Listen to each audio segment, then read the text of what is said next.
আসসালামু আলাইকুম ওয়া রাহমাতুল্লাহি ওয়া বারাকাতুহু।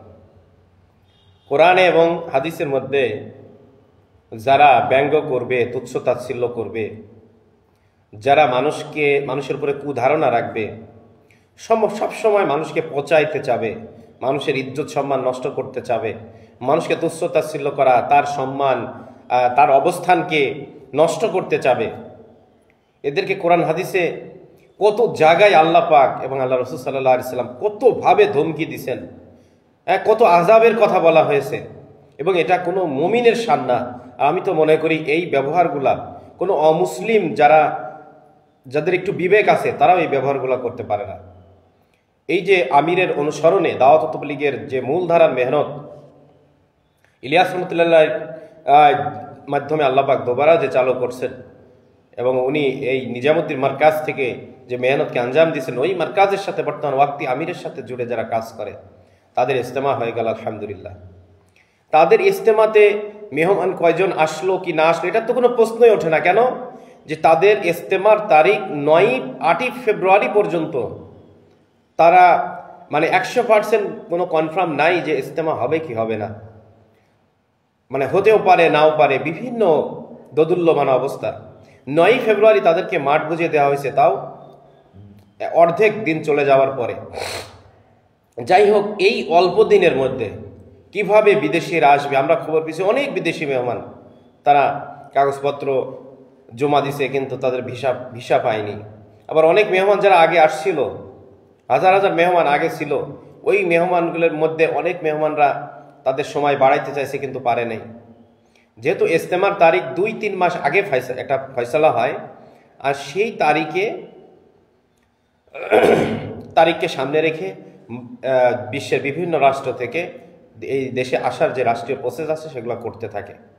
এই এক সপ্তাহের মধ্যে, এক সপ্তাহ না, 4-5 দিন অথবা এক সপ্তাহের মধ্যে এই আল্লাহ পাক যে আমাদেরকে প্রায় 2000 মেহমান আমাদেরকে যে দান করছিলেন, তারা যে আসতে পারছিল, এটা তো আল্লাহ পাকের অনেক বড় দয়া, রহম আর করম, যেটা অনেকের হয়তো কল্পনাও করা যায় না। তারা কল্পনার মধ্যে আনা সম্ভব না। যাদের মাসের পর মাস আগ থেকে একটা ডেট হয়ে রয়েছে, তাদের বাস্তবিক কোনো হালত এখনো আল্লাহ পাক জানে আর তারা জানে। কিন্তু আমাদের ইজতেমাতে বিদেশি মেহমান কম আসা বেশি আসা এটা হক এবং বাতিলের দলিল না। আমরা আসলে এমন হয়ে গেছি যে নিজের মতের পক্ষে হইলে সেটাকে সাফাই দিচ্ছি, মতের বিপক্ষে হইলে কিভাবে সেটাকে বাতিল প্রমাণিত করা যায় উঠে পড়ে লাগছি। এটা সবচেয়ে বড় আফসোসের কারণ। মেহমানদেরকে আল্লাহ রাব্বুল আলামিন যে এই অল্প দিনের মধ্যে আমাদের দেশের মধ্যে নিয়ে আসছেন, এটা তো আল্লাহ পাকের খাস দয়া। আর আগে যে মেহমানরা গেছেন সারা বাংলাদেশে, আমাদের জেলাতে, আমার মসজিদের মধ্যেও মেহমানরা সময় লাগিয়ে গেছেন, প্রচুর মেহমানরা আসছিল, তারা চলে গেছেন এই ডেটের একটা ভিন্নতার কারণে। সুন্দর স্বাভাবিকভাবে যদি চলতে থাকতো, ডেটটা আগে আগের 2-3 মাস আগের থেকে যেমন কনফার্ম, তাহলে দেখতে পাইতেন সারা দুনিয়াতে স্বচ্ছকে। এখন তো মিডিয়ার যুগ, মিডিয়াতে সবকিছু দেখা যায়। এক এক দেশের মধ্যে, এক এক এলাকার মধ্যে, এক এক মহাদেশের মধ্যে যে পরিমাণ আল্লাহ পাক এক আমিরের নেতৃত্বে মানুষদেরকে জমায়ে দিচ্ছেন, এটা কল্পনাও করা যায় না। আল্লাহ পাক এই পরিমাণ দেখাইতেছেন।